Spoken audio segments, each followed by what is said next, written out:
ஆண்டவர்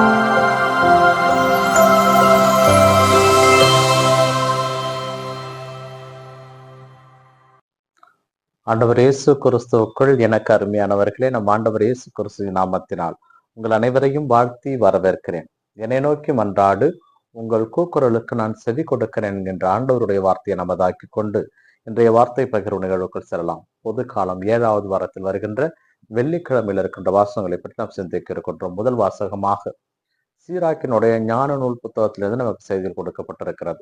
இதிலே நல்ல நண்பன் யார், நண்பன் என்பவன் எப்படி இருக்க வேண்டும், எப்படிப்பட்ட நண்பர்கள் மத்தியிலே நாம் வாழ்ந்து கொண்டிருக்கிறோம் என்கின்ற ஒரு அறிவுரையை சீராக் ஞான நூல் வழியாக கடவுள் நமக்கு கொடுக்கிறார். ஏனென்றால் மனிதன் எப்பொழுதுமே மாறக்கூடியவன், ஆனால் கடவுள் அல்ல. ஆனால் அந்த மனிதனிடம் நாம் நட்புறவு கொள்வது அவசியம். எல்லாரிடம் நட்புறவு கொள்ளுங்கள், ஆனால் ஒருவரிடம் மட்டுமே உங்களுடைய ஆலோசனையை பெறுங்கள். ஏனென்றால் அந்த ஒருவரை நீங்கள் பெறுவது என்பது ஆண்டவரிடம் நம்பிக்கை கொண்டவருக்கு மட்டுமே நல்ல நண்பர்கள் கிடைப்பார்கள். நல்ல நண்பர்கள் கிடைப்பது என்பது மிகப்பெரிய புதையல் கிடைத்தது போல. நல்ல நண்பர்கள் கிடைப்பது என்பது மிகப்பெரிய வரப்பிரசாதம், வரம்.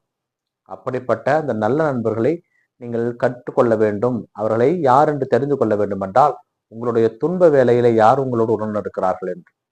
நீங்கள் பணக்காரராக இருக்கின்ற பொழுது உங்கள் உடன் இருப்பவர்கள் அல்ல உங்கள் நண்பர்கள்.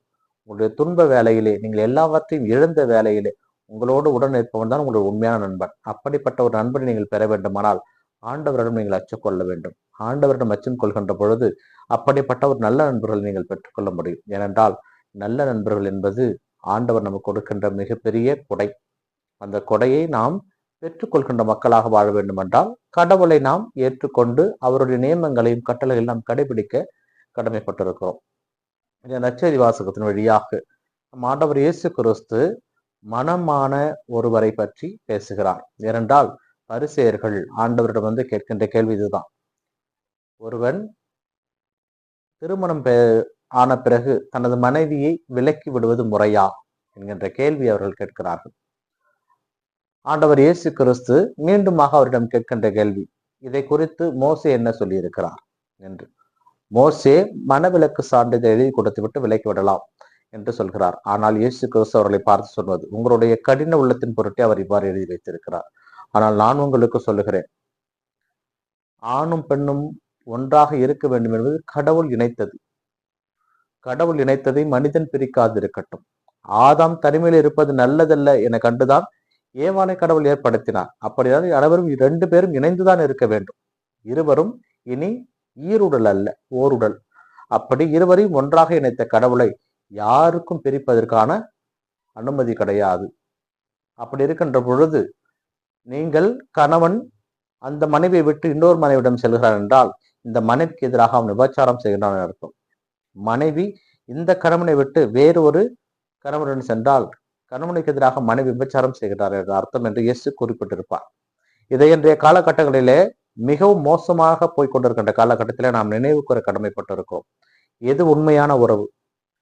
முதல் வாசகத்திலே சீராக்கு ஞானத்தின் நூல் வழியாக ஒரு நல்ல நண்பன் எப்படிப்பட்டவனாக இருக்க வேண்டும் என்று முதல் வாசகமும், ஒரு நல்ல கணவன் ஒரு நல்ல மனைவி எப்படி இருக்க வேண்டும் என்று இந்த நற்செய்தி வாசகம் நமக்கு செய்தி சொல்கிறது. இந்த இரண்டையும் நாம் நமதாக்கி கொண்டு நம்முடைய வாழ்வில் நாம் எப்படி வாழுகின்றோம் என்பதை சிந்திக்க கடமைப்பட்டிருக்கிறோம். ஏனென்றால் நாம் அடுத்தவரை குறை சொல்லுவோம், அவன் சரியில்லை, அவன் மனைவி சரியில்லை என்று. ஆனால் நான் எப்படி இருக்கிறேன்? முதலில் என்னை நான் பார்க்க வேண்டும். என்னுடைய வாழ்க்கை எப்படி இருக்கிறது? என்னுடைய எண்ணங்கள் எப்படி இருக்கிறது? நான் மற்றவரை பார்க்கின்ற போது எந்த கண்ணோட்டத்தில் பார்க்கிறேன்? நான் உண்மையாக இருக்கிறேனா? உத்தமனாக இருக்கிறேனா?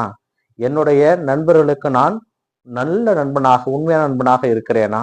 அல்லது என்னிடம் பேசுகின்ற என்னுடைய சகோதர சகோதரன் என்னுடைய எண்ணங்கள் எப்படி இருக்கின்றன என்பதை நாம் முதலில் சிந்திக்க கடமைப்பட்டவர்களாக இருக்கிறோம்.